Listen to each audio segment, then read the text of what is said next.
Hey, what is up, you guys? It is Tyler. Welcome back to the Tyler Williams channel. Welcome to another review. This is your NXT review. Now, I know it is not Wednesday, guys. I know I didn't get my days of the week wrong. I know it is Saturday. Well, technically it's Sunday, but it is NXT Takeover Brooklyn 4.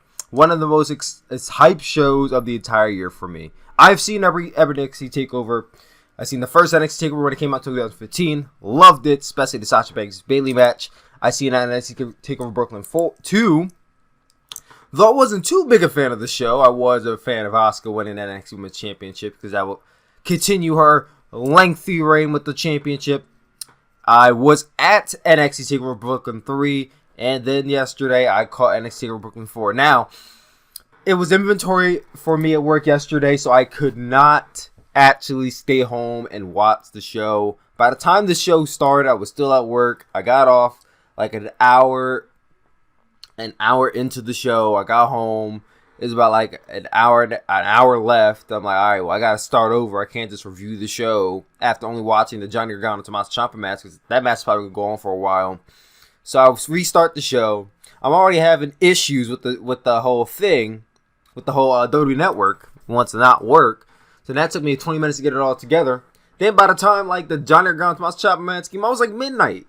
I'm over here dozing off. I started to do a live reaction to it, so I could post a video for it. I started dozing off. Like I was watching back the live reaction. There were parts where I was just like, that was me. I said, I'm all right. I can't do this. So then, turn the camera off.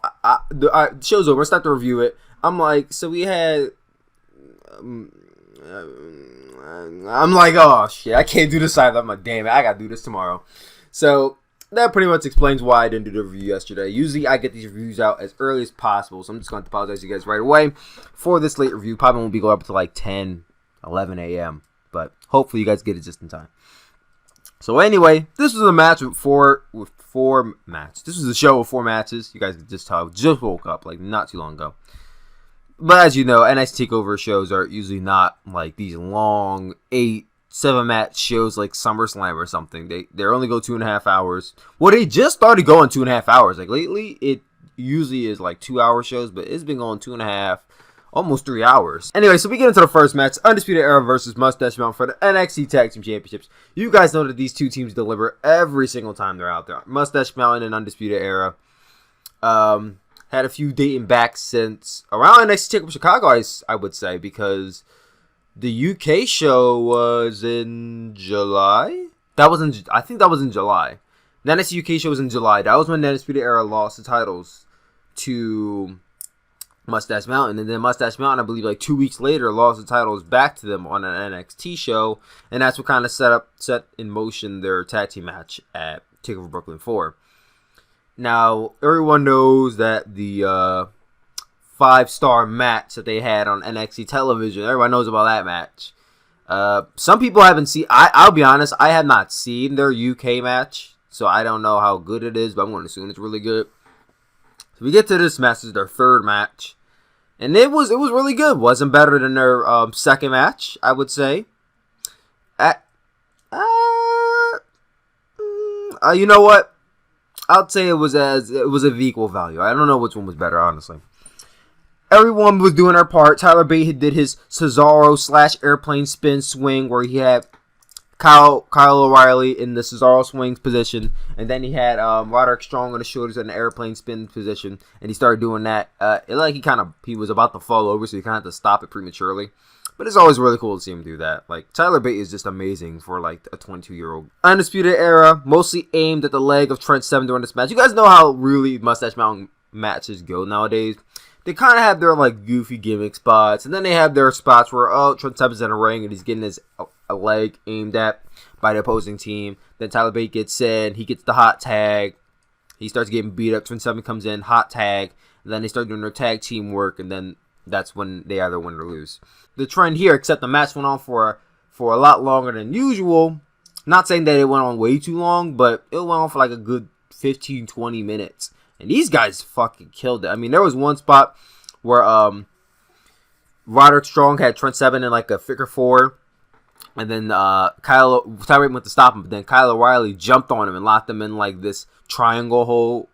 And all these men were down. They're like, oh my God, they're going to tap out. But Tyler Bate used his strength to lift up Kyle O'Reilly and basically throw him at Roderick Strong to break it up. A little bit later on, Tyler Bate went to the top rope. Kyle O'Reilly sent his ankle into the ring post and then set up for the Achilles tendon lock a little bit later on. Basically, he started aiming at the ankle of Tyler Bate. That set up the Achilles tendon lock that he would lock in. Trent Seven. Now the roles are switched here because that NXT show, when Mustache Mountain lost the tag team titles back to Undisputed Era, it was Trent Seven who had a submission locked in on him, and Tyler Bate has the white towel because, they come up there with white towels. And he's like, oh, is he going to throw in the towel? He's teasing it for like a whole minute, and then he finally does, and the crowd boos. So now Trent Seven's like, oh my God, I got to throw in the towel. I can't watch him like this anymore. And he has the towel with him, and he's like, oh my God, what do I do? And the crowd's like, no. Because they're having PTSD flashbacks. I'm over here like, he better not. And he decides against it. He throws the towel into the crowd or something. Everyone cheers. So then they start getting back into fruition of things.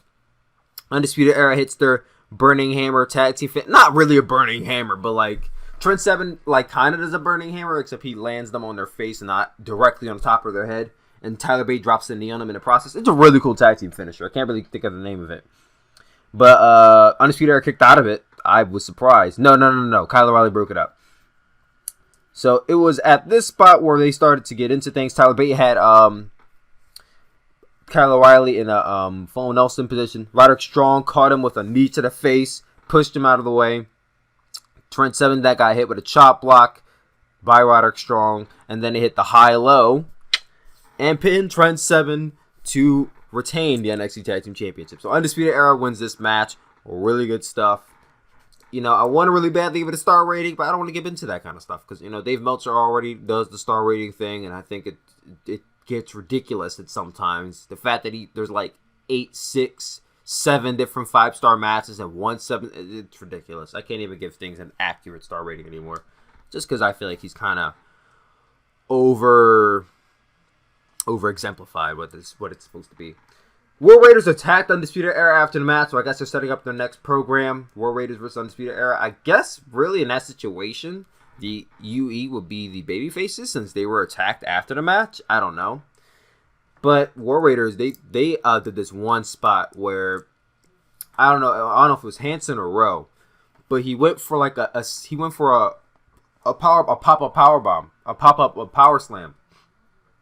He threw Roderick Strong up so far in the air. I mean, he ain't fly like halfway across the arena, but he threw him up in the air super high, and the crowd just went, whoa! And then they sent that for power slam. That was like, whoa.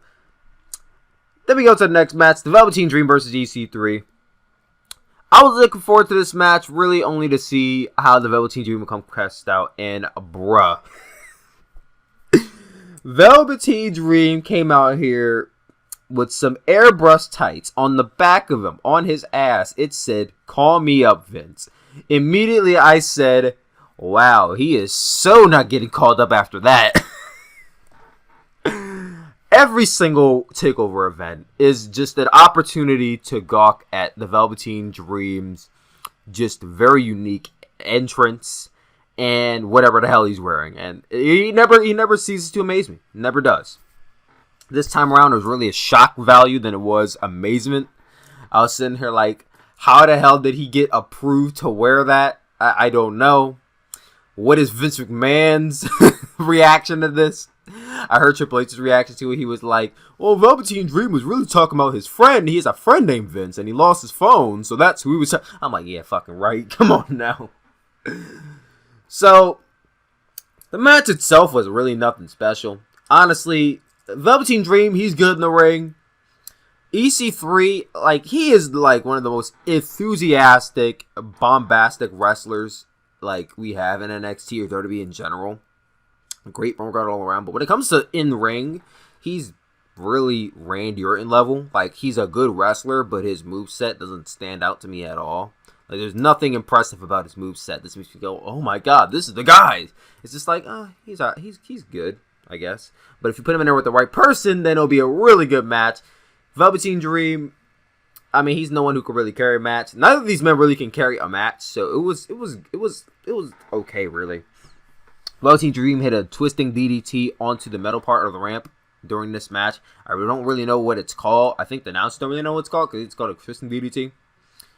A little bit parts into it. Velveteen Dream hit EC3. Oh, EC3 was getting back into the ring. He hit him with a super kick to the face. And I think he caught him like right around this eye because EC3 started bleeding around the like eye socket. He was bleeding in his eye, but around the eye socket area, he started bleeding. I was like, oh shit. I hope he's okay.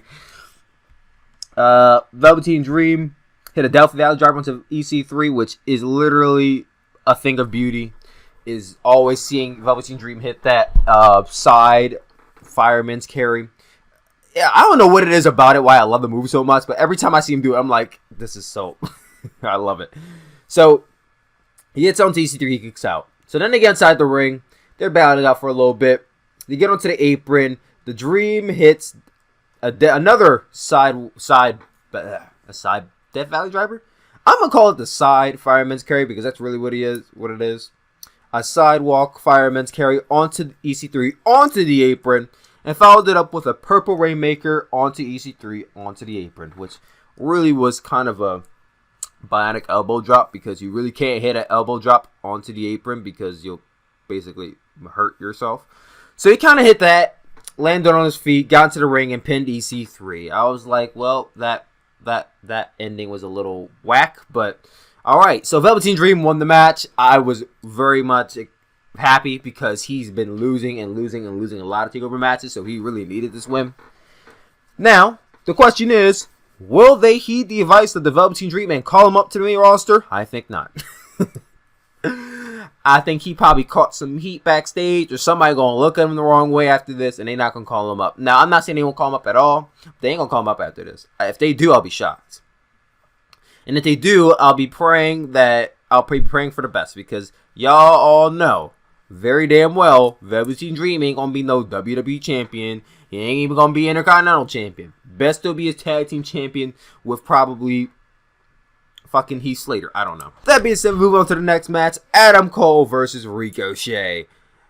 Damn, this was a really good match. These two men put it on the line. We all got to talk about that one spot, okay? We all got to talk about it. Everyone's basically seen at this point all on Twitter and Facebook and whatnot. So Ricochet goes for a springboard, whatever it's supposed to be. Now, this is the outside the ring springboard. So he goes for a springboard. He nails it, but Adam Cole goes for a super kick. Now, he didn't do anything because I guess he was seeing it coming, and he caught Adam Cole's foot on the way down, which I never fucking saw someone cat reverse something while they were in the air. But Ricochet caught his foot on the way down. And I think he hit him with an elbow. So then, Adam Cole's like on his knee. So he's like, all right, I'm going to try to go for another springboard. He runs to the ropes. And he doesn't do like a springboard, but he does like a, like a running, like how Aleister Black does like that running moonsault. That running springboard moonsault. He does that. But Adam Cole catches Ricochet midway into the moonsault, catches him right in the face of the super kick. That was fucking amazing. Like, I was just like, what the hell? And immediately after that, hit his kneecap brainbuster, but only for the 2 count. These guys went at it for like, I think at least like 15 minutes. A little bit later on after that, Adam Cole went for his running knee to Ricochet. Ricochet then hit an inverted hurricanrana onto Adam Cole. He tried for a 630, but Adam Cole rolled out of the ring. Ricochet then ran, because Adam Cole was on the apron now. He ran from inside the ring, leaped outside the ring, and hit him with a hurricanrana onto the outside. I was like, what the fuck can Ricochet do, man? Got him back into the ring and hit him with a 630 senton for the pin. Ricochet is now your NXT North American champion. Not at all mad about the prediction. I thought Adam Cole was going to retain the title. But Ricochet wins. Not all mad about it. Question is, everyone has to ask this question after everyone loses their title. Is Adam Cole getting called up to the main roster? I don't think Adam Cole is going anywhere without the Undisputed Era. And if he does, that would be just really a big mistake.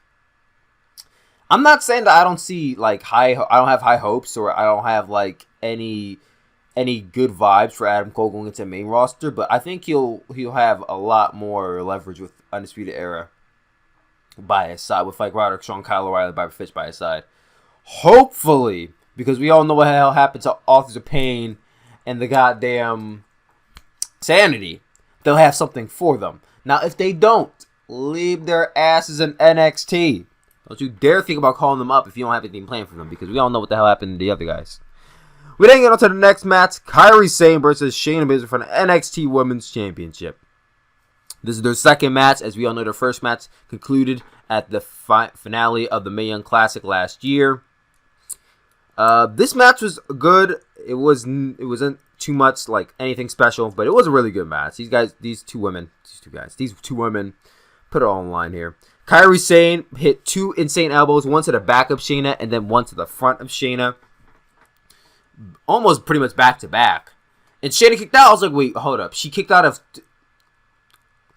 The announcer said, oh my god, that's the first time anyone's kicked out insane elbow. But how I looked at it as, she hit two back to back and then Shayna kicked out. I was like, I guess.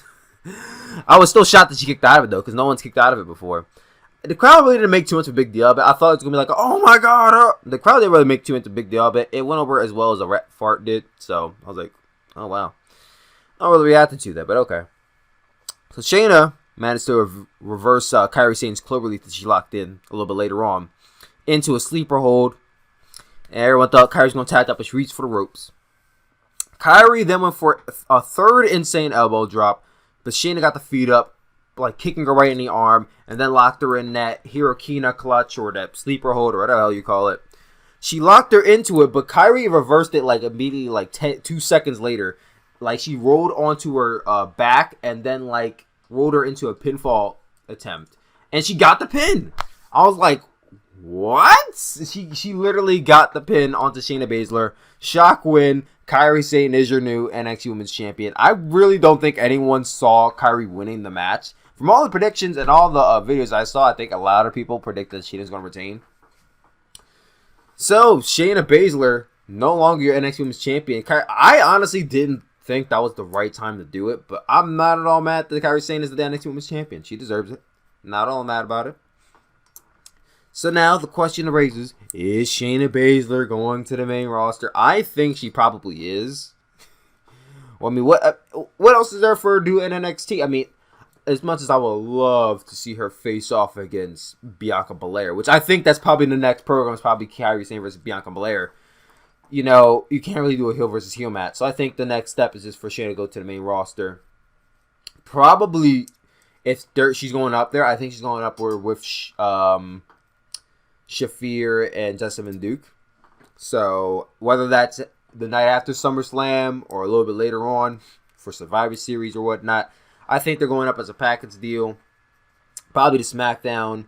I don't think all four of them are going to Raw. That would just be too much UFC on one show. So I think whether it's with the three of the four horsewomen, Shayna's going to SmackDown. That's my prediction. And then we get on to the main event.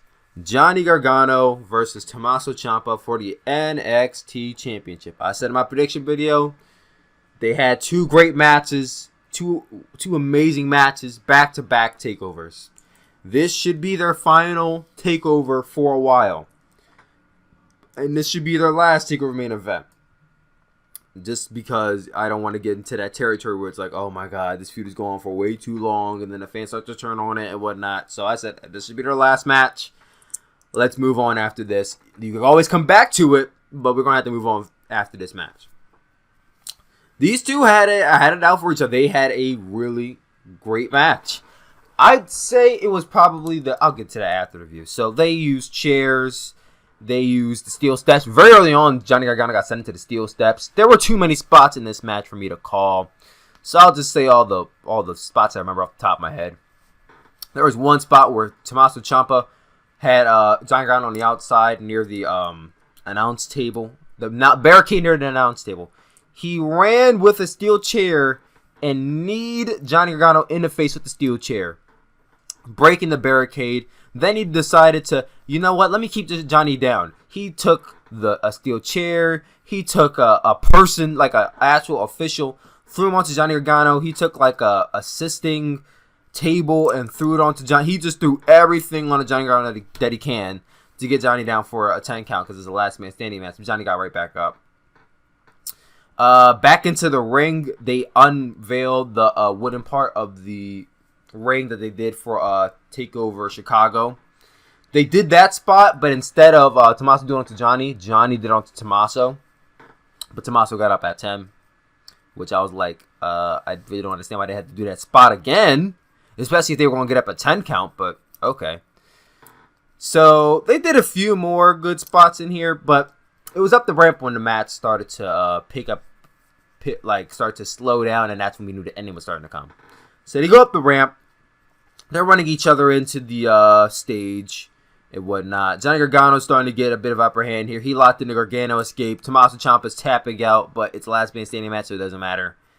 So Tommaso Ciampa is now handcuffed to the end of the stage. Johnny Gargano puts Tommaso's head right against the assisting table. Like, you know, they had that rolling table thing near the ring and near the stage. Well, he puts Tommaso Ciampa's head there, and he's planning on doing a running knee to the face of Tommaso Ciampa's head. Now, Johnny Gargano takes down his knee pad to do this. So he pulls down the knee pad, and he goes for a running knee to the face. But Tommaso Ciampa ducks out of the way, and Johnny Gargano knees the shit out of this table. Not only does he knee the shit out of the table, but he goes flying over the table and just flies over top of stuff, landing on equipment and a camera thing. And it just looked like a super nasty fall.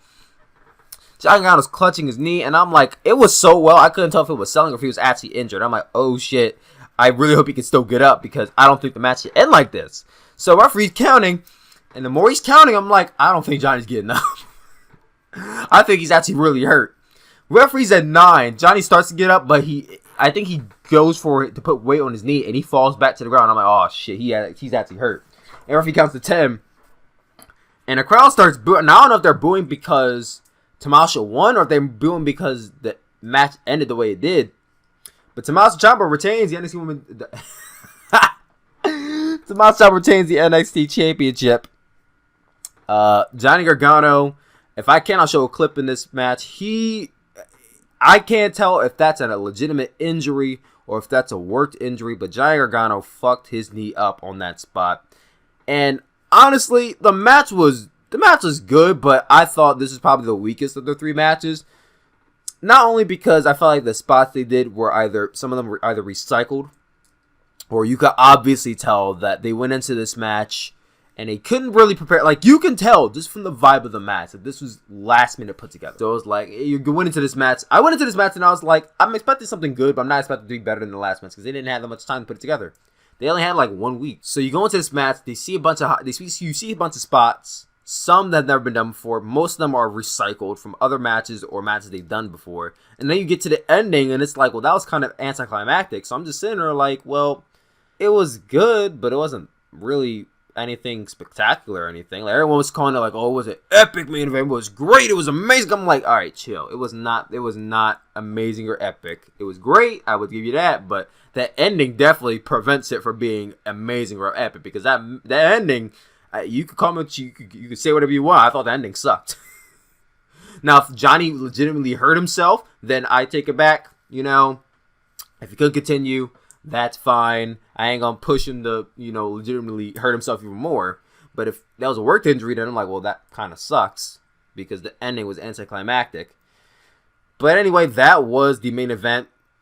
Now the question arises, is Johnny Gargano getting caught? I don't think he is. I think Johnny Gargano is going to stay in NXT, and they're going to continue to feud with Tommaso Ciampa, probably at a later date, maybe at Royal Rumble or WrestleMania weekend, and that's when they'll both get called up. But I don't think Johnny's getting called up. It would be kind of weird for him to get called up, especially because the feud seems so unresolved after the ending. Like, it's not even that the match ended the way it did. It seems like the feud just seems so unresolved at this point. So I think they're both staying in NXT for a little bit longer. And Tommaso Ciampa still NXT champion. We'll get to see some more matches out of him. Hopefully he gets the match against Aleister Black in Cali. If not, we'll see who else he goes up against. But Johnny Gargano, from the reports I've seen, looks like he's legitimately injured. Hope he gets better soon. And yeah, that was your NXT over Brooklyn review. Thank you all for watching this. I'm sorry if I botched a little bit, but I just woke up and I gotta get ready for work. So I love you guys always, and I will talk to you all later for SummerSlam. Peace out.